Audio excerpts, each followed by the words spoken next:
नमस्कार दोस्तों, स्वागत है आप सभी का आपके अपने YouTube channel study for GK में। और आज के इस वीडियो में जैसा कि आप देख पा रहे होंगे साथियों, आज है साथियों 5 अप्रैल और 5 अप्रैल में पटवारी का जो एग्ज़ाम है साथियों, फर्स्ट शिफ्ट का पेपर हो चुका है। फर्स्ट शिफ्ट के पेपर के एनालिसिस की बात करने जा रहे हैं साथियों। देखिएगा, पहला क्वेश्चन पूछा गया था कि वास्को डी गामा कहाँ का रहने वाला है। तो ये क्वेश्चन अगर आपने राइट ऑप्शन पुर्तगाल सेलेक्ट किया है तो बिल्कुल राइट है साथियों।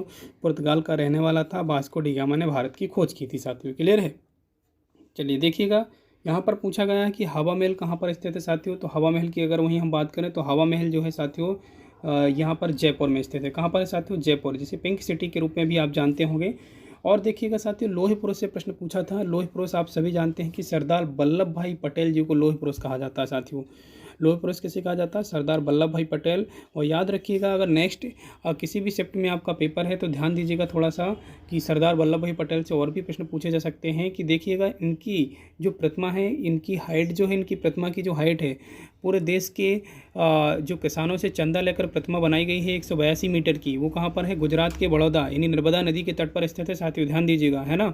तो गुजरात पर है सरदार वल्लभ भाई पटेल की स्टैचू ऑफ यूनिटी जिसे कहा जाता है। विश्व की सबसे बड़ी प्रतिमा है इसकी, याद रखिएगा।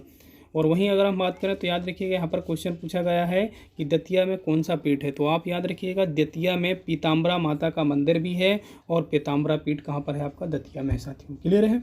और यहीं पर एक क्वेश्चन पूछा गया है कि महाराजा छत्रसाल की समाधि कहाँ पर है। तो आप सभी जानते हैं कि महाराजा छत्रसाल को बुंदेलखंड का केसरी कहा जाता है। क्लियर है ना। और इनकी समाधि पूछ लिया है तो आपको लगाना रहेगा क्या यहाँ पर? ध्रुवेला संग्रहालय। अगर आपने सिलेक्ट किया है ध्रुवेला, तो ध्रुवेला जो है आपका छतरपुर में आता है।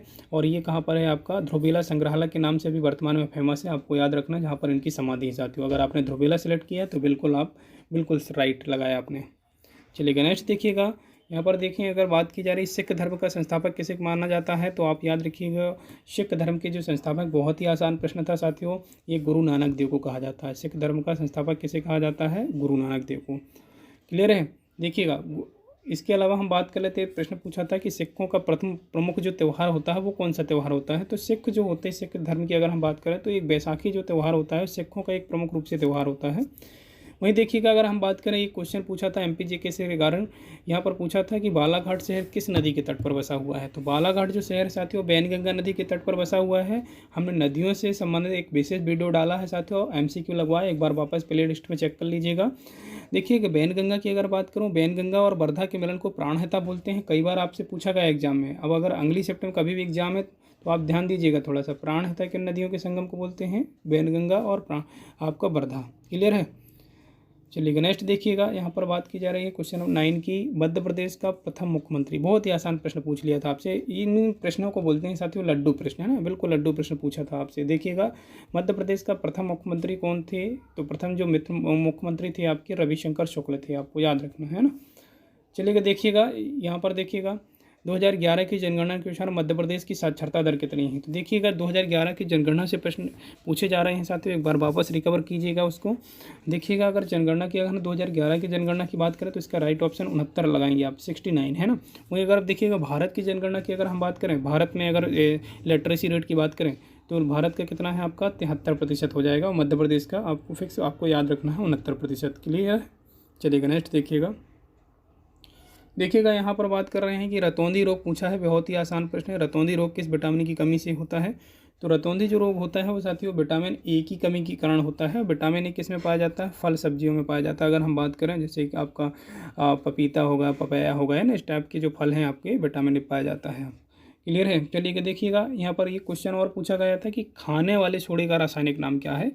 जो आप डेली बेसिस में यूज करते हैं सोडे का नाम क्या है? उसका नाम है साथियों NaCl, जिसे सोडियम क्लोराइड के रूप में जानते होंगे साथियों। एक और क्वेश्चन पूछा था जीएस का, बहुत ही फेमस क्वेश्चन है, काली मौत किसे कहा जाता है। फ्लैग जो बीमारी होती है साथियों, इसे काली मौत कहा जाता है साथियों। क्लियर है।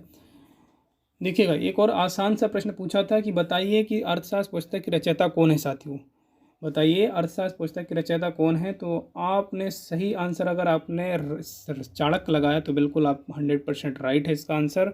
तो देखिएगा चाणक्य जो है साथियों, अगर हम बात करें तो राजनीति की अगर हम बात करें तो अच्छा इन्होंने एक पुस्तक लिखी है क्या, अर्थशास्त्र। और इस अर्थशास्त्र पुस्तक का संबंध भी कई बार पूछा गया एग्जाम में। तो याद रखिएगा इस अर्थशास्त्र पुस्तक का संबंध राजनीति विज्ञान से है। किससे है, राजनीति से है। तो साथियों ये भी ध्यान दीजिएगा थोड़ा सा, है ना। चलेगा, चाणक्य को और किस नाम से जानते हैं साथियों, विष्णुगुप्त कहते हैं। चाणक्य को क्या बोलते हैं, विष्णुगुप्त भी बोलते हैं, आपको याद रखना रहेगा। चलेगा, एक और आसान सा प्रश्न पूछा है, महाभारत के रचयिता कौन है।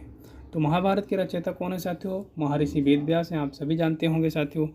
और इसके अलावा मैं बता दूं कि रीजनिंग और मैथ का वेटेज ज़्यादा आ रहा है। आप लोग एक एवरेज में अगर हम बात करें तो एक एवरेज जो है 65 से 70 जो प्रश्न है साथियों, 65 से 70 प्रश्न किसके पूछे जा रहे हैं लगभग अगर हम बात करें तो मैथ और रीजनिंग, सिंगल मैथ और रीजनिंग के 65 से 70 के समथिंग एक प्रश्न पूछे जा रहे हैं प्रत्येक शिफ्ट में हम बात कर रहे हैं, है ना। इसके अलावा साइंस आपकी सामान आ रही है ना। जीएस के जो प्रश्न हैं आपके, एक बार जो टॉपिक यहाँ से निकल रहे हैं एक बार वापस रिकॉल करके जाइएगा, है ना। चलिएगा, अगर आप चैनल में नए हैं तो चैनल को सब्सक्राइब कर लीजिएगा इसी प्रकार से डेली एनालिसिस पाने के लिए। और अगर सामान्य प्रबंधन विशेष रूप से पढ़ना चाहते हैं टॉपिक वाइज तो आप प्ले लिस्ट में चेक करिएगा, हमने कंप्लीट सामान्य प्रबंधन को पढ़ाया है साथियों। चलिएगा, तो मिलते हैं नेक्स्ट वीडियो में, तब तक के लिए जय हिंद।